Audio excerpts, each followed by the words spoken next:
अस्सलाम दोस्तों, कल मैंने एक वीडियो डाली थी मारी के हवाले से, ठीक है। और एक छोटी सी मुझसे गलती हुई एक्सडी के फैक्टर में, क्योंकि मैं उस वक्त इसकी ग्राफिकल जो है एनालिसिस का कर रहा था, ग्राफिकल रिप्रेजेंटेशन देख रहा था, ग्राफ को स्टडी कर रहा था। उसमें एक छोटी सी मेरे से गलती हुई जिसमें बड़ा एक बैकलैश मैंने देखा कि जी आपको आता नहीं है, छोड़ दो ये काम, तुम्हें पता नहीं है। और मैं हैरान हो जाता हूँ कि जब पूरी वीडियो देखी नहीं, जो बात बेसिकली जिस टॉपिक में मैं बात कर रहा हूँ वो टॉपिक को एड्रेस नहीं करना, बाकी चीज़ों में चले जाना है। मेरा टॉपिक एड्रेस करने का ये था कि भाई मारी पेट्रोलियम बाय करने का वक्त है, ये ऊपर जाएगा, क्योंकि ग्राफिकल एनालिसिस ये कह रहा है। मुख्तलिफ लोग ऐसे हैं जिनको ग्राफ स्टडी करना नहीं आते, बहुत सारे लोगों को आते होंगे, 90-95% लोगों को आते होंगे, 5% लोगों को, 6% लोगों को ग्राफ स्टडी करना नहीं आते होंगे। मुझे ग्राफ स्टडी करने में मेरी एक्सपर्टीज़ है, मैं हमेशा ग्राफ स्टडीज करके ही बताता होता हूँ। लेकिन जब ये बैकलैश आता है तो इट्स वेरी डिसअपॉइंटिंग। इससे खैर मुझे कोई फ़र्क नहीं पड़ता, मेरी ज़ात पे कोई फ़र्क नहीं पड़ता। मेरी 9,000 से ज़्यादा वीडियोज़ है डिफरेंट डोमेन में, और आई ऑन समथिंग, कुछ चीज़ें मैं नॉलेज ऑन करता हूँ और मैं देता हूँ। कहीं पर गलती हो सकती है, बहुत सारी जगहों पर गलती हो सकती है, इंसान में गलती होती है, अक्सर बहुत सारी चीज़ों में गलती हो जाती है, ठीक है। रियल स्टेट के हवाले से मेरे बहुत सारी कंसल्टेंसीज़ हैं, ओवरऑल उसमें मेरा बड़ा बिजनेस है।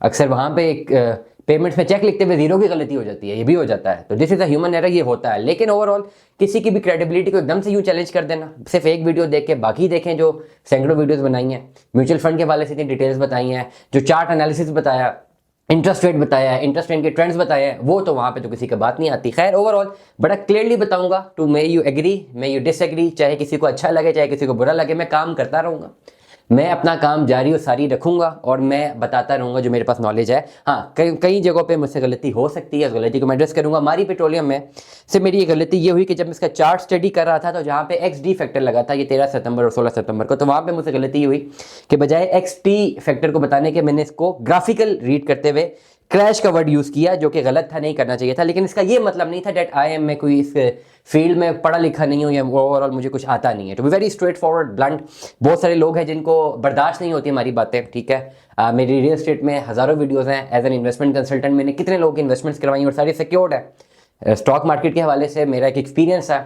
मेरी स्टडीज़ है, और मैं चाहता हूँ कि वो स्टडीज़ और नॉलेज दूसरों तक पहुँचे। किसी ने सुनना है सुने, नहीं सुनना इट्स अप टू यू, क्योंकि मुझे डेफिनेटली सुनने के या ओवरऑल करने के मुझे कोई बेनिफिट नहीं है कि अगर आप अपनी सेविंग्स बैंक में रखें या स्टॉक मार्केट में रखें, मेरी ज़ात को इससे कोई फ़र्क नहीं पड़ने लगा। आपके पास 10 लाख रुपये है, 10 लाख को आप आग लगा के फेंक दें, मुझे कोई फ़र्क नहीं पड़ेगा। उसको बैंक में रखें, नहीं फ़र्क पड़ेगा। स्टॉक मार्केट में रखें, मुझे कोई फ़र्क नहीं पड़ेगा। मैं एक इन्वेस्टमेंट कंसल्टेंट हूँ, मेरी जॉब ये है, मेरा टास्क ये है कि मैं गाइड करता रहूँ कि हाँ अगर ये अमाउंट्स आपके पास हैं तो आपको कहाँ पे इन्वेस्ट करना चाहिए, कहाँ पे नहीं करना चाहिए, किधर रखना चाहिए किधर नहीं। मेरी अपनी ज़ाती राय भी हो सकती है on the basis of research. खैर, मारी पेट्रोलियम के हवाले से व्लॉग कर रहा हूँ। और अब जो बहुत सारे जो हमारे जो हेटर्स हैं ना, जिनको बड़ा मसला है जी फंडामेंटल्स के साथ, हालांकि फंडामेंटल्स पे एक मैं 15 मिनट की वीडियो बड़ी डिटेल बना चुका हूँ कि भाई किसी को भी फंडामेंटल्स से इशू है ना, कि अगर कोई मैं बात कर रहा हूँ उसके पीछे आपको फंडामेंटल्स चाहिए, तो भाई ये 15 मिनट की वीडियो पड़ी हुई है, डबल योर मनी, स्क्रीन पे चल भी रही है। आप इस फंडामेंटल्स को स्टडी करें, इसको देखें। ये बेसिक्स है जिसकी बेस पर मैं एड्रेस करता हूँ स्टॉक को। मेरे पास 3 चीज़ें हैं स्टडी करने के लिए, हो सकता है इससे ज़्यादा होती होंगी 10-12, मुझे शायद नहीं आती, शायद मैं उस पर बहुत बेवकूफ़ और अनपढ़ हूँगा। लेकिन जो 3 चीज़ें की एक्सपर्टीज़ हैं उस पर मैं चैलेंज कर सकता हूँ कि भाई ये फंडामेंटल्स डायरेक्टली प्रोपोर्शनल रखते हैं स्टॉक की वैल्यू से। नंबर 1, पहला स्टडी करने का मैटर, सबसे पहले म्यूचुअल फंड्स के म्यूचुअल फंड्स, जो टॉप म्यूचुअल फंड्स हैं उनका हुजम कितना है,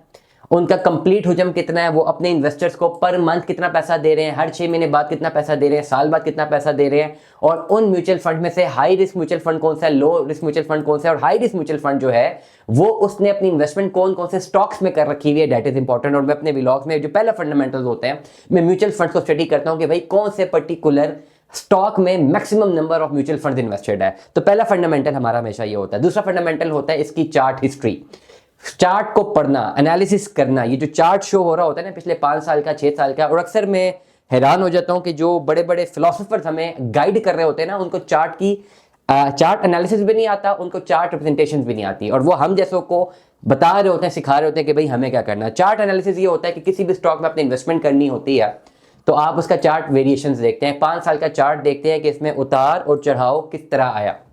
एक थंब रूल है, चाहे इकोनॉमिक्स को पढ़ें या फाइनेंस को पढ़ें, ट्रेडिंग का थंब रूल ये होता है कि हर स्टॉक जो ऊपर जा रहा होता है और जो नीचे आ रहा होता है, एक लिमिट होती है, अपर लिमिट, एक लोअर लिमिट होती है, उस अपर और लोअर लिमिट पे वो ट्रेड कर रहा होता है। वो भी बड़ी थ्योरीज हैं, उनकी भी डिटेल्स में इतने छोटे से टाइम पे नहीं दे सकता। लेकिन पहली बात मैंने बताई म्यूचुअल फंड्स, उसकी बेस पे सारा एनालिसिस है। दूसरा जो फंडामेंटल है वो उसकी वेरिएशंस है कि इसका चार्ट कैसे बिहेव कर रहा है, ठीक है, और आइदर इसकी इनिशियल पॉइंट से एंड पॉइंट तक स्ट्रेट लाइन आ रही है या एक कर्व आ रहा है, या from middle to top point, from lowest point to the top point you line draw हो रही है। डेफिनेटली मेरे पास व्हाइट बोर्ड नहीं है कि मैं लेक्चर देके समझा सकूं, क्लियरली बता दूंगा कि जब आप अपने ग्राफिकल रिप्रेजेंटेशंस करते हैं तो 3 लाइन होती है, एक लाइन ऊपर से नीचे की तरफ आ रही होती है वो डिक्लाइन होता है, एक नीचे से ऊपर की तरफ जा रही होती है वो इसको इंक्लाइन भी बोलते हैं, उसे अपवर्ड मूवमेंट भी बोलते हैं, और एक स्ट्रेट आ रही होती है। कभी भी डिक्लाइन वाले इसमें इन्वेस्टमेंट नहीं करते, स्ट्रेट लाइन वाली पे इन्वेस्टमेंट नहीं करते, हमेशा जो नीचे से ऊपर टॉप लाइन जा रही होती है उस पर इन्वेस्टमेंट्स की जाती हैं। ये दूसरा फंडामेंटल है। तीसरा फंडामेंटल होता है जिसको बोलते हैं इनसाइडर ट्रेडिंग। इनसाइडर ट्रेडिंग में कंपनी की खुद अपनी अनाउंसमेंट्स होती हैं कि कंपनी के अपने लोगों में से जो एग्जीक्यूटिव के या डायरेक्टर्स के जो बड़ी पोस्टर पे लोग हैं वो उस पर्टिकुलर कंपनी के कितने शेयर्स कब बाय और कब सेल कर रहे हैं। तो ये 3 फंडामेंटल्स हैं जिनको स्टडी करके एक पर्टिकुलर स्टॉक के बारे में बताया जाता है। और आज मैं ओवरऑल मारी के हवाले से मैं बताता चलूं, मारी मेरी अपनी बाइंग है 900 रुपए में।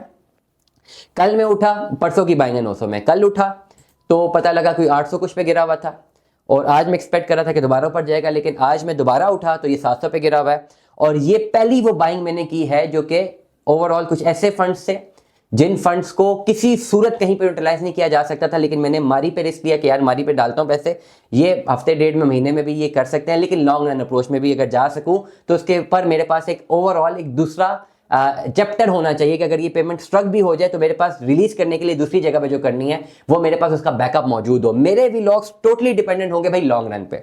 मैं कभी भी शॉर्ट रन ट्रेडिंग को प्रमोट नहीं करूंगा। लॉन्ग रन होगा कि अगर आपने अपने पैसे को कन्वर्ट करना है स्टॉक मार्केट में इन्वेस्टमेंट पॉइंट ऑफ व्यू से, तो एक लॉन्ग रन इन्वेस्टमेंट होनी चाहिए कि आपने अपना पैसा डाल दिया, उसके बाद आपने सुकून करना है। 900 रुपया के हिसाब से मैंने मल्टीपल शेयर्स लिए मारी के, 800 पे गिरे, 700 पे गिरे, आज 700 कुछ का वो है। फिर फिगर्स बता देता हूँ, फिर बैकलैश आना शुरू हो जाएगा कि जी आपको एग्जैक्टली पता नहीं है, आपको आता नहीं है। पहले मैं मारी के निकाल देता हूँ। इस वक्त आज मार्केट क्लोज हुई है 728 रुपए में, 900 रुपए की मेरी बाइंग है, मल्टीपल शेयर्स हैं। क्या मुझे बेच देना चाहिए? नहीं, मुझे बेचने से पहले सबसे पहले इसके क्रेडेंशियल्स को स्टडी करना चाहिए, फंडामेंटल्स को स्टडी करना चाहिए। चलें फंडामेंटल्स को स्टडी करते हैं। जाता हूं मैं इसकी ओवरऑल अपने डेटाबेस पे जाता हूं। डेटाबेस पे मैं जाके आपको बताता हूं कि सबसे पहला मेरा फंडामेंटल होता है कि जी मैं देखूं कि कितनी ओवरऑल कितने म्यूचुअल फंड्स ने इसमें इन्वेस्टमेंट की हुई है। क्या ये आइदर टॉप 10 म्यूचुअल फंड्स में आ रहा है कि नहीं आ रहा।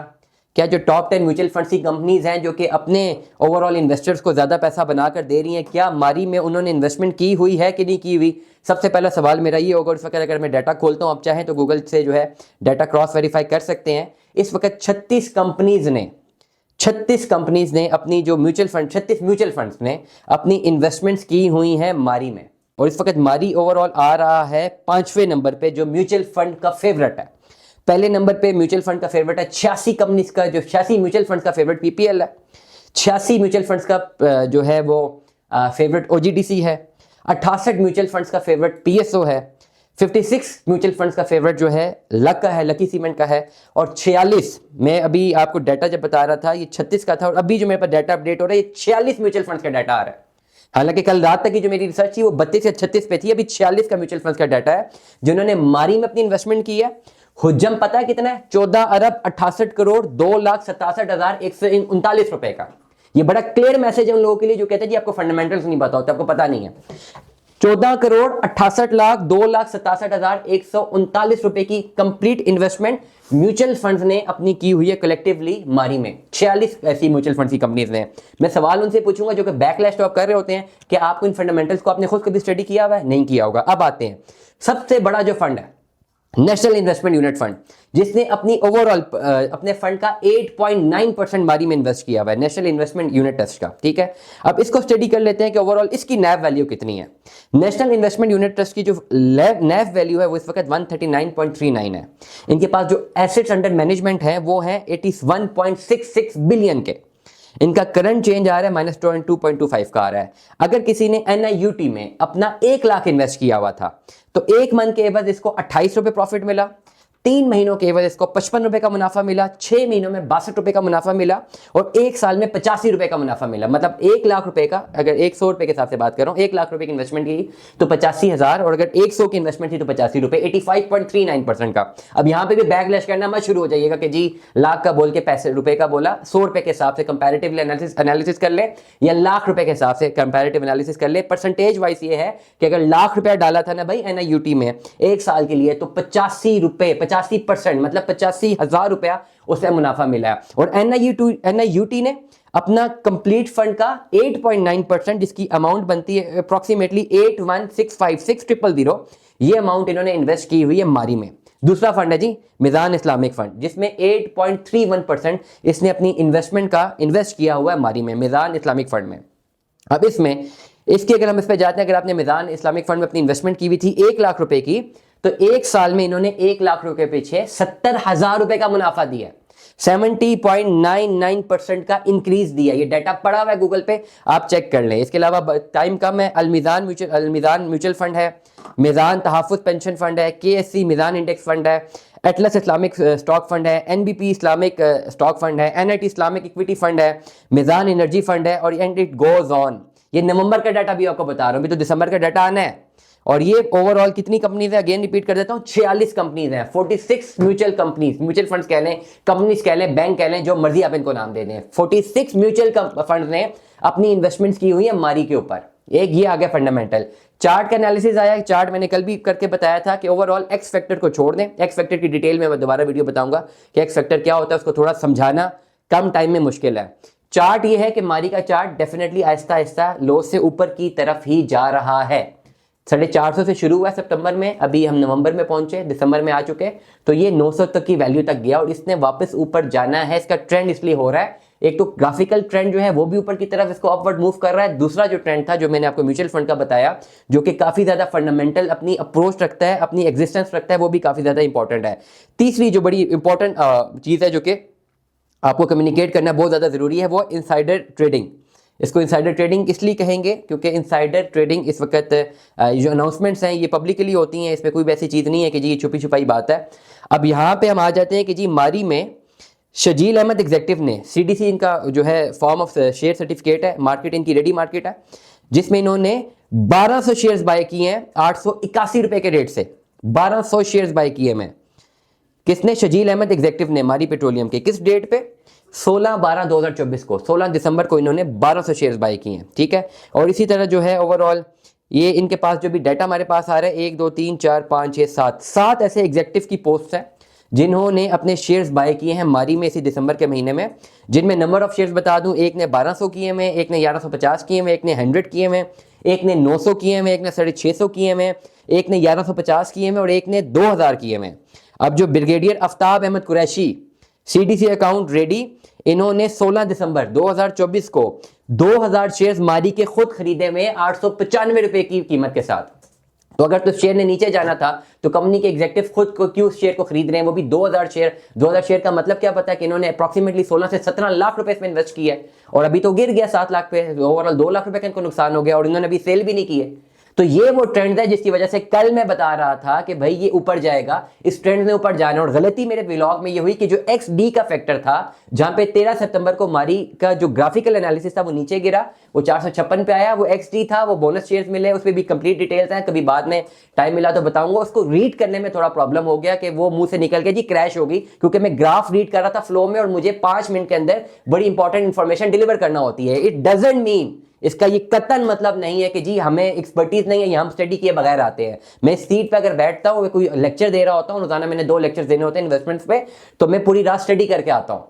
मेरी जो है डिग्री खत्म हुए 4-5 साल हो गए, अगेन मुझे चीजें रिकॉल करनी पड़ती हैं। ये सारी चीजें मुझे सालों साल पहले मैंने पढ़ी नहीं है और अभी रिकॉल करके दोबारा उन चीजों का एनालाइज करके दोबारा लेक्चर प्रिपेयर करके मुझे यहाँ पे आना पड़ता है, तब हम लेक्चर दे रहे होते हैं। और ग्राफिकल रिप्रेजेंटेशन कुछ चीजें ऐसी होती हैं जो कि इकोनॉमिस्ट के स्टूडेंट के या इकोनॉमिक्स के स्टूडेंट्स के हाथ में होती हैं, उसकी ग्रिप में होती है, थंब रूल्स होते हैं। गलती सबसे हो सकती है, लेकिन जितने भी लोग जो बैकलैश कर रहे हैं, मैं उनसे ये जरूर कहूंगा कि बैकलैश करने से पहले अपना ओवरऑल अपनी रिसर्च तो ठीक कर ले।